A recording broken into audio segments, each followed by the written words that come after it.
Americans for Fair Taxation presents the Weekly Chairman's Report, written by Steve Hayes, president of Americans for Fair Taxation, and recorded by Bob Paxton, a volunteer with the Florida FAIRtax Educational Association. And now, this week's Chairman's Report. Hello, I'm Bob Paxton with the AFFT Chairman's Report for Friday, April 7th, 2023.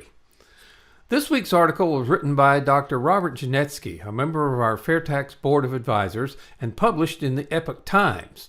For the past 25 years, his consulting firm, ClassicalPrinciples.com, has provided economic and financial research to individuals and businesses around the world. Dr. Genetski writes a regular column for the Epoch Times. His articles have appeared in numerous publications, including Fortune magazine, The Wall Street Journal, and Investor's Business Daily. He's appeared on CNN and Fox News and on nationally syndicated radio and TV programs.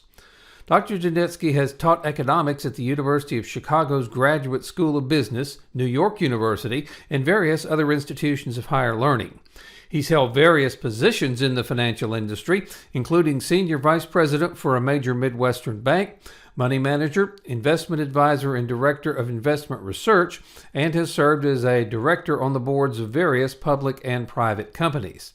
His latest book is Rich Nation, Poor Nation, Why Some Nations Prosper While Others Fail. His website is classicalprinciples.com. Here's his article. The Fair Tax of 2023, a great idea with a major flaw. 25 Republican members of the House of Representatives co-sponsored a bill to radically overhaul the U.S. tax system. The FAIRtax Act of 2023, H.R. 25, proposes to eliminate all federal income taxes, replacing the revenue with a national sales tax of 23 to 30%. The bill is well thought out and extremely thorough. It effectively would repeal the 16th Amendment, thereby prohibiting the federal government from levying income taxes. Major overhauls in the financing of governments are rare. Article 1, Section 9 of the U.S. Constitution prohibited Congress placing a tax on incomes. Except for a few brief departures prior to 1913, the federal government did not tax either individual or corporate incomes. The prohibition on taxing incomes limited the size of the federal government to such an extent that in 1913, federal spending amounted to less than 2% of the total economy. With a severely limited federal government, the economy soared and U.S. workers rapidly became the most prosperous in the world. In 1819, Chief Justice John Marshall rendered an opinion in McCulloch v. Maryland regarding taxation and states' rights. Marshall's ruling contained a famous statement, "The power to tax involves the power to destroy." In 1913, the 16th Amendment to the Constitution removed the federal prohibition on taxing income. Congress immediately passed the Revenue Act of 1913, which imposed income taxes on individuals and corporations at rates ranging from 1 to 7%. What followed shows the prescience of Marshall's statement insight. During the 8 years following the passage of the Revenue Act of 1913, there were major additional increases in income tax rates and federal spending. America's miraculous growth in living standards came to an abrupt halt amid soaring inflation. This was the first of 6 cycles of alternating periods of rising and falling taxes that would mark the next century. My book, Rich Nation, Poor Nation, documents all but the most recent cycle. Each cycle shows a pattern of economic problems associated with rising tax rates and increases in federal spending. Once the problems become too severe, policies change with lower tax rates and limits on federal spending, producing a recovery. However, each complete cycle ends with higher tax rates and more federal spending than before. Armed with the ability to tax incomes, the size and scope of the federal government soared. In 2022, federal spending amounted to 25% of all spending. In addition, government regulations are estimated to control at least another 8 to 10% of earned income, and state and local governments have also expanded, controlling another 15% of earned income. As a result of this seemingly relentless growth, government currently controls about half of America's income and spending. The effect has been a serious erosion in the freedom Americans traditionally enjoyed. Now let's look at the FAIRtax Act of 2023. The sponsors of H.R. 25 present a plan to enhance individual freedom by eliminating the root cause of the federal government's ability to enhance its own power. The bill effectively replaces all income taxes with a national sales tax on final goods and services, including imports. It abolishes the Internal Revenue Service, thereby significantly increasing individual freedom. The overall effect is to increase incentives for production while limiting the incentives for consumption. One argument against the fair tax is that its promoters attempted to deceive voters by claiming it was a 23% tax when consumers realistically see it as a 30% increase in prices. Now, there's no deception here. Both the Act and the key website, FAIRtax.org, mention the tax will produce a 30% increase in prices of consumer goods. The sales tax rate is clearly 30%. Another objection to the plan is that the 30% rate is insufficient to replace revenues generated by the current system. Now, this may be true, but only because the 30% rate is far too high and can do serious damage to the economy. A quick and admittedly superficial estimate of the revenue from a comprehensive 22% national sales tax in 2022 would have generated 94% of all federal revenues. This calculation does not include a key benefit from a national sales tax. Taxing consumption captures revenue and income in the illegal or shadow economy. An analysis from the Federal Reserve Bank of St. Louis estimates the illegal or shadow U.S. economy at 13% of GDP. Shining a light on illegal activities has the potential to add $2.8 trillion in consumer spending and imports.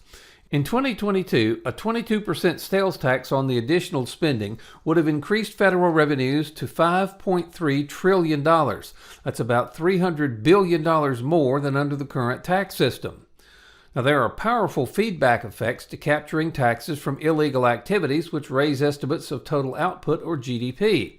The compounding effects of this increase grow over time, dramatically increasing measures of economic activity and federal revenues.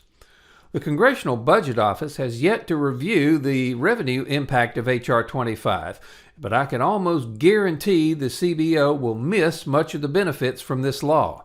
The CBO is particularly inept at capturing either positive or negative interactions from major economic changes. Remember that prior to the passage of the Affordable Care Act, Congress asked the CBO to estimate the act's impact on health insurance premiums. The CBO estimated premiums would increase by no more than 10%. The actual increase was 100%. With an accurate estimate, the ACA would never have passed. Now, most criticism of H.R. 25 centers on the burden of individuals paying an extra 20% or 30% for most items. Lost in this estimate is the increase in purchasing power from the removal of income taxes, particularly the payroll tax on companies and the working poor.